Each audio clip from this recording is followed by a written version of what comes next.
Alright everybody, this is a video on a Lakewood P 222.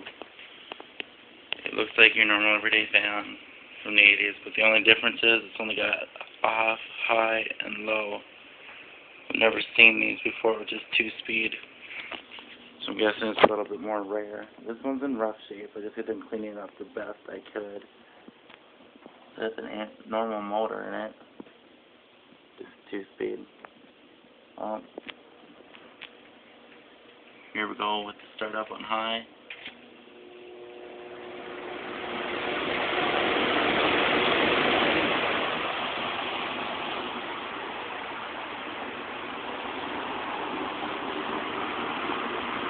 And low. And it was seized up. I got it out of the garbage. And so now, let's see what my spin down looks like. Feels weird only turning that for 2 speeds.